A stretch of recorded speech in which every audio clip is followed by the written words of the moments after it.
here's integrated 3. It's problem 10-170. It wants you to find the sum of the first 6 terms of the series, but it doesn't tell you whether the series is geometric or arithmetic, arithmetic. So I looked to see what it was adding by. It was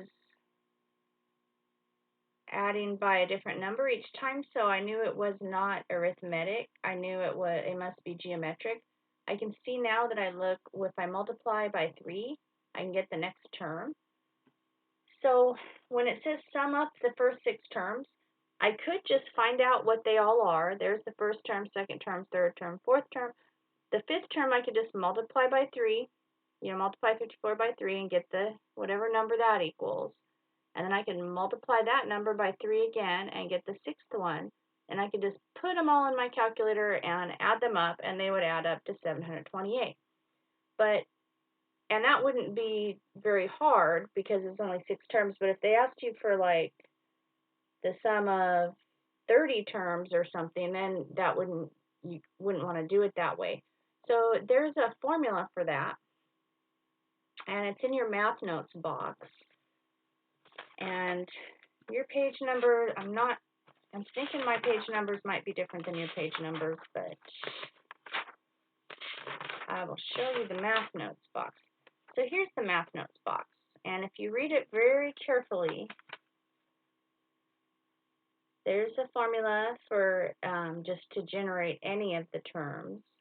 And then this right here is how you can get the sum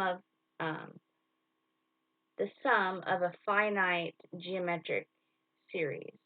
So like if I just want to get the first certain number of terms, if I know what n I want to go to.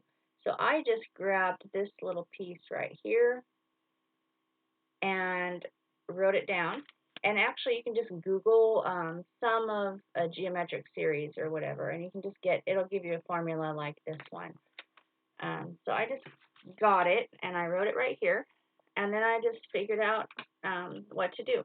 So A is the first term, so I plugged in 2 as the A, and then there's my 1, and then I have to be R to the N. So R was 3, that's your common ratio, it's your multiplier, and N is the amount of terms you're trying to sum up, and then 1 minus R, so 1 minus 3. So and I showed all my work here, and that's how you do it. Are we done? Let's see, does it want anything else? That's all.